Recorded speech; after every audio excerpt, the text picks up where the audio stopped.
Thank you. I recognize it's the afternoon, and it's been a long day, and coffee's delicious, and beer is better, and that's coming soon. So I decided to make this more interactive than I originally planned, and just to make this kind of light and easy and fun. So my name is Molly Norris, as was said. I'm a product designer now with labs, which means I'm a design generalist, everything from design research through to front-end development with, in between prototyping, interaction, UI, and visual design. So in the past, I've worked for design companies like IDEO and Blue State Digital, which did the Obama 2008-2012 campaigns. And I've also worked in-house. So I've worked in-house at the World Bank as well. So if you're in-house, I feel your pain. If you're at an agency, I feel your pain as well. So thank you guys for stepping away from that important work that you're doing in order to come here and think a bit widely about what we do every day. So I need this clicker, don't I? So lots of people have been very articulate today about big design ideas and innovation. But I'm going to maybe zoom in a bit and talk really about the incremental, less visible, day-to-day work it takes for a designer in a product team to grow and find an audience for their product. So ideas, unfortunately, are cheap. I moved from San Francisco 5 years ago, and everyone you meet in San Francisco has an idea, to London, where you realize that's universal. Ideas are cheap, and when they get funding, they become big bets. And all the qualitative research and market research we can do essentially can tell us perhaps we have the instinct that this is a good thing, but it's essentially a leap of faith. So we talk a lot about leap of faith in product design, and what I'm going to talk about is coming down in the more incremental, kind of green and yellow lines, where you squeeze as much growth as you can out of your product. So many entrepreneurs will tell you, oh, I just launched on Kickstarter, or you work for a while on some software, and it finally goes to market. And the first thing you feel is what we call the thump factor. So you press live and thump. It's the noise heard around the world of nothing happening. So a good idea does not actually generate a customer base from scratch. So the best idea in the world, without the day-to-day UX work around refining a product and your design, is what allows for a company to grow. So let's look at a really simple design. And stepping back, I'm not going to kind of hide the truth for you, that everyday work, the key for designing for growth is not about having fantastic ideas. It's about quantitative UX research and overturning continuously your hypotheses around why your design will be effective. So you find out what works, and then you build on it. So I wanted to make this as tangible as possible and look at one of the most simple designs and layouts that we probably have all created and certainly consumed. So we'll talk about how to optimize design for growth by looking at this really basic design. So this is a wireframe for very generic design. So you have a logo in the upper left corner, perhaps a menu button if it's an app. You have a navigation bar with your navigation links. You have some kind of billboard image, some kind of tagline, and then you have your primary call to action button. So this is extremely pervasive. You have made this design, you have seen this design, but how would you take this type of design and optimize it for growth if you were putting a product out into the world? So we can break it down into its different UI elements or its different pieces, and all of these are opportunities for testing, so for continuous and incremental testing, and all of these different small elements that we create without thinking are actually the key building blocks to building a high-performing growth product. So instead of telling you maybe about each of these elements, I thought we could look at real-world examples of how companies have tested a single user interface element and were able to squeeze more either acquisition, retention, conversion, or more referral for their business out of it. So the first thing we'll look at is an image. And I asked some people during the coffee break if they would be my volunteers. So I was hoping that the people I spoke to in the coffee break could come down to this sofa and we could have a mic as well. So these are some of the brave volunteers. Let's see. Thank you guys so much for coming down. It's great. Thank you guys for doing that. Great. And can we just pull one chair? If there's not room for you, Jana, could you just pull a chair up? Okay, so let's look at there are many ways to do quantitative user testing, but for a group like this, I thought it would be easiest to look at A/B tools. So the first question we're going to look at is which background image led to the most new registrations? So Movember is a men's health campaign where men volunteer to grow a beard for a month, and they raise money from their friends and family. They can do it on their own, or they can start a team and get other men to do it with them. And the key to this is they have to recruit millions of men around the world every year for Movember. So the first design of the registration page has a crowd in the background. Can you guys see it? You can also look at that monitor there if it's easier for you to see. So you have kind of an indistinct group of people in the background. And the second design is a texture kind of manly rope background image. So I'll put them side by side. Which background image led to the most new registrations? So if you think A, raise your hand. Okay. 2 of our brave 6. And if you think B, raise your hand. Have to decide, you're in the volunteer group. So as you can see, most people in the room, including our brave volunteers, thought B. So let's talk to the Bs. So if you thought B was the winner, why did you think B is a more effective design for registration? I wasn't sure, but I thought because it's more not so dominant, it lets the content come to the forward. That's maybe one reason why it makes more registrations. Any other thoughts on B? Why B was more effective? It made me think about hipsters and people who are, it's their style or something. Excellent. Okay. So A led to 2.8% more registrations. So something really simple. You don't need a manager or a senior exec to approve a background image change. And something as simple as switching a background image can actually really contribute to growth. So you think, okay, 2.8%, yes, that's growth, but it's not that significant. However, because Movember is recruiting millions of men, that means 28,000 more people registering and donating. So changing a background image can lead to 28,000 more people being involved in this men's health movement. It's pretty intense. So let's look at our next element, a primary call to action button.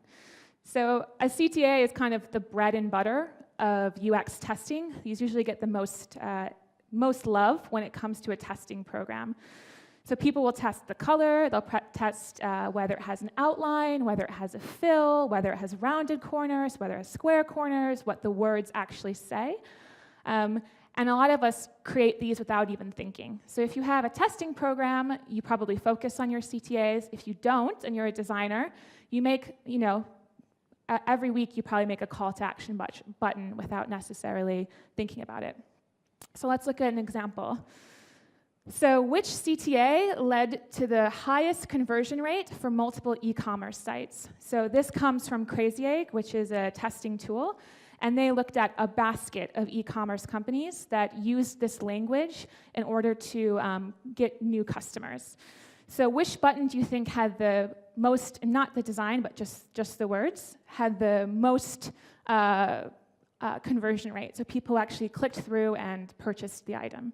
So raise your hand if you think A. Okay, so very few people. Anyone in the brave? Anyone think A? Okay, raise your hand. How many people think B?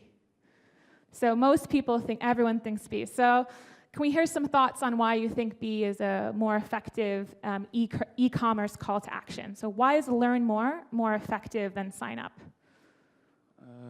My idea is that learn more gives more reasons or different possibilities that may be interesting for this person. Okay. I feel that they're not going to try to sell me something, but give me something useful. Okay. Anyone else? Any other people want to say why they think B? Pretty much the same, that B is less scary, and with sign up, you don't know what's going to happen next. Great. Okay. So, yes, so B had significantly more conversions across the e-commerce sector. A pretty big jump. So it's crazy how often you see sign up when there's such a large evidence base that it's not a very effective call to action. So this example is from e-commerce, but every different sector has language that's proven to be more effective. And I find many designers aren't aware of the effective language in their own sector. So this is something that you can either research or test yourself to find out what works with your individual customer base. So you can see it also depends on your goal. So when we look at sign up, it might actually have a higher, has a higher conversion rate, but learn more really tops the chart. So it's not that sign up is ineffective, it's that it is just not as effective as other language. So this shows you why for a call to action you need to run multiple tests. So a lot of people ask me, how many tests should you run on a call to action?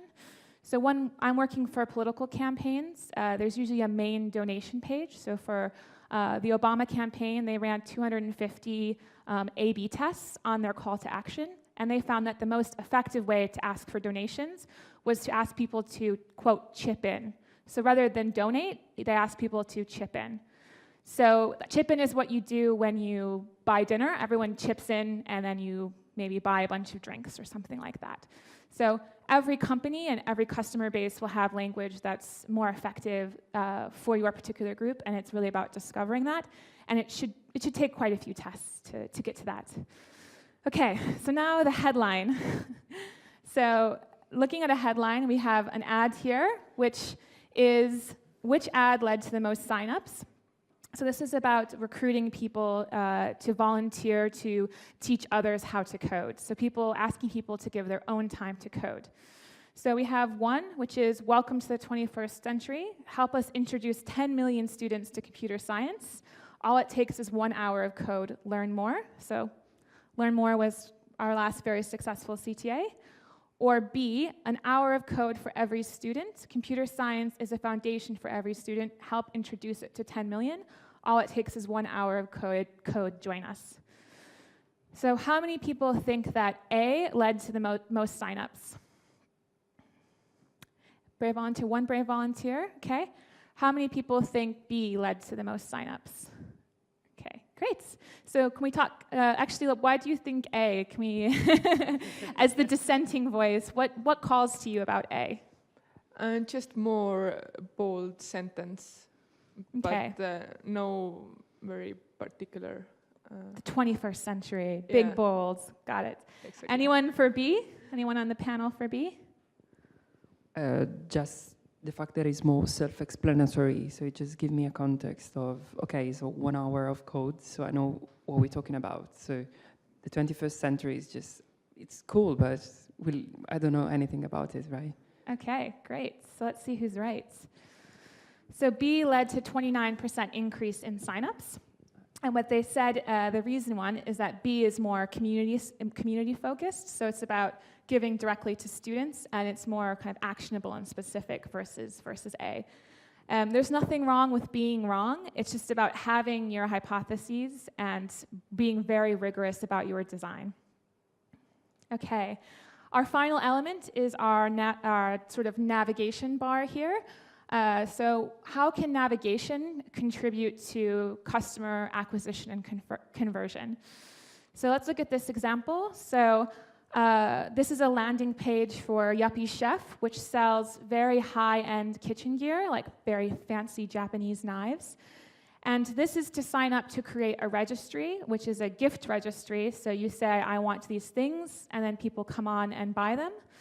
So if you look at A, you have the site-wide navigation is still here. And then in B, you have no navigation. It's been taken away for this landing page. So which one do you think was more successful at conversion? So raise your hand for A. So A, okay. One on our panel, but actually many more in the audience. I'd say probably about a third of the people in the audience said A. How many people think B is more? Okay, so we have quite a bit on our panel, but the room again is quite split. So let's talk about B. So why is B better for conversion? I feel that there is less choices. There is quite many information anyway, but I feel this will be easier to go this call to action button. But a business leader might say, but what if people want to do something else? Then you've just lost them. They can't get anywhere. You've created this dead end.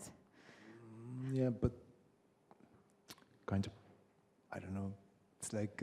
You feel B. He feels B. Yeah, I'm sure you can find out some other options there, but...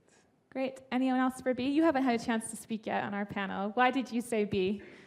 Yeah, I think same that in the A there's lots of information, as I can see. The B one is clearer, maybe, for me. Okay, so the only difference is that one has navigation and one doesn't. So, okay, let's take a look at this. So B had double the conversion rate than A.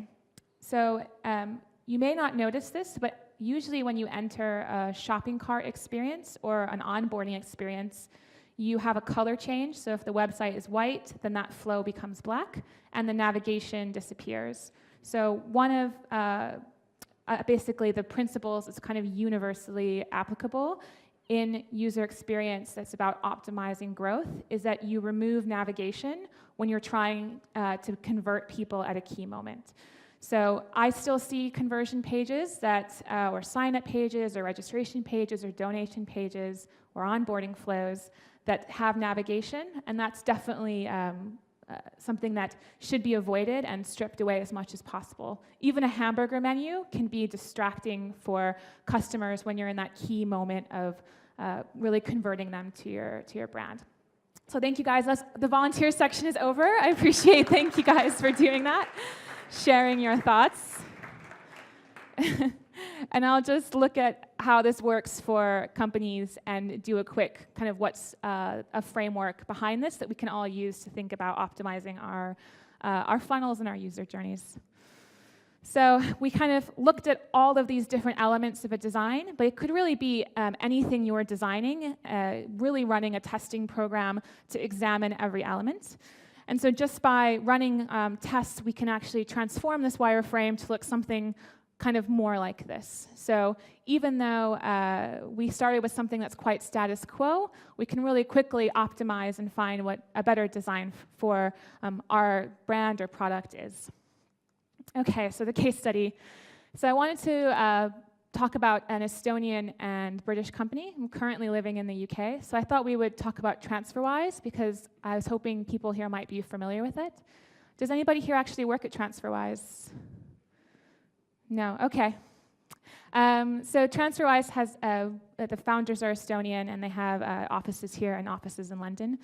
And they really are building a product around international money transfer, and they want to make it, faster, cheaper, and more transparent. So they display in a flat fee how much their transfer is versus banks who hide the cost of a money transfer in their conversion rate.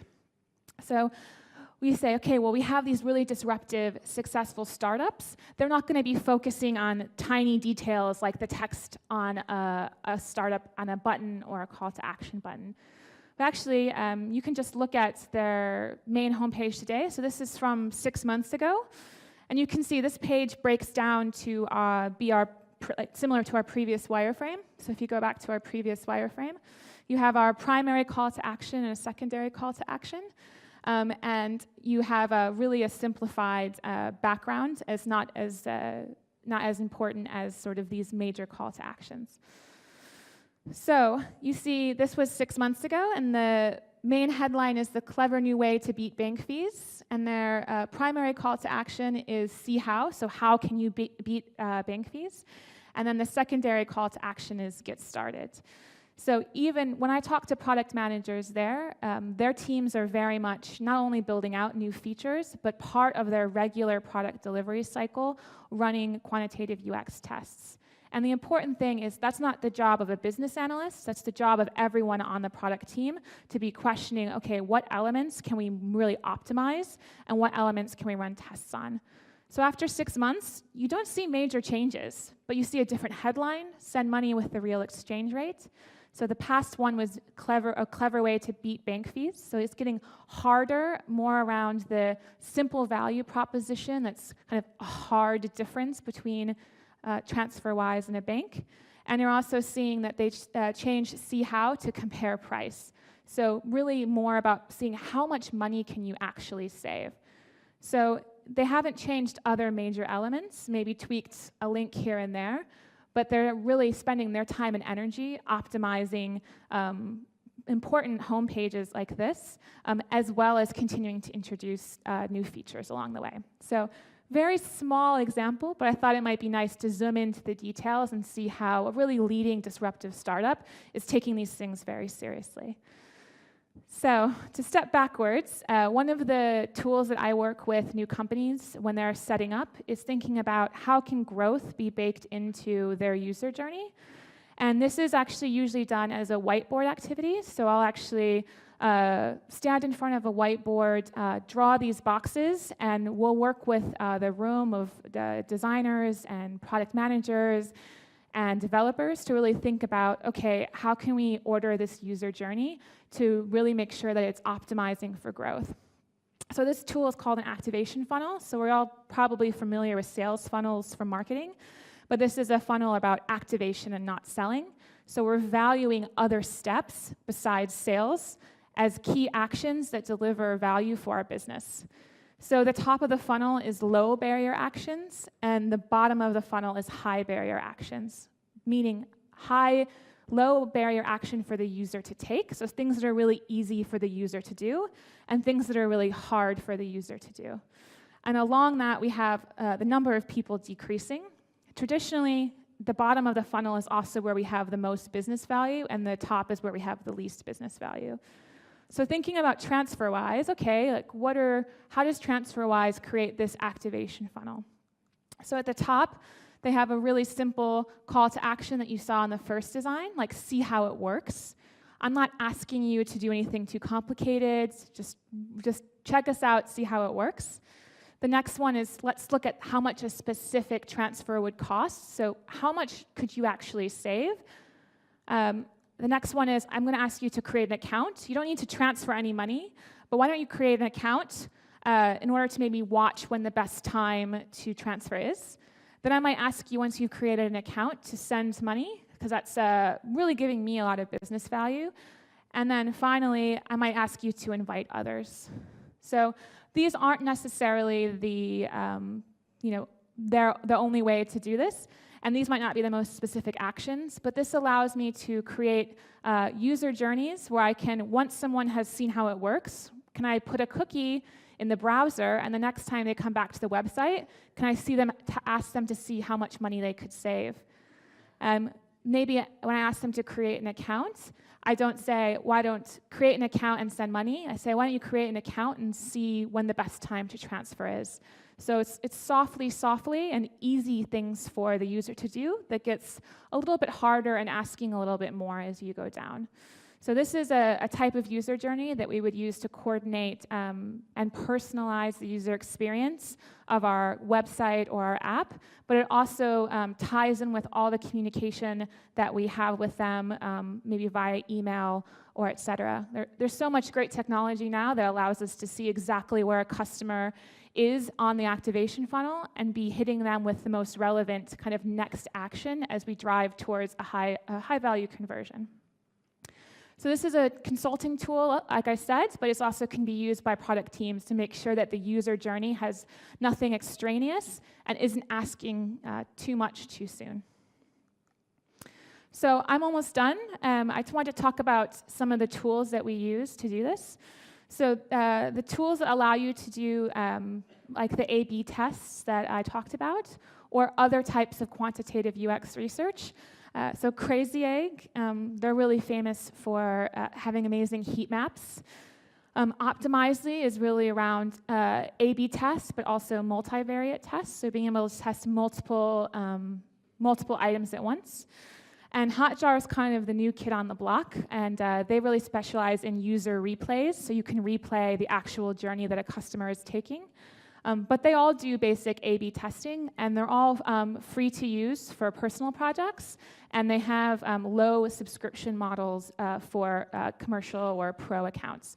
So you can start using one of these tools for as little, for nothing in your personal projects, and as little as $8 or $9 a month for your business projects. So implementing these are also push buttons, so you don't actually have to go into any code or anything like that. So if you think that starting a quantitative UX optimization program for your product, service, or brand is really daunting, these tools can make it really easy for you to get going. So that's all I had. I thought we could have a little bit of time for questions, but thank you.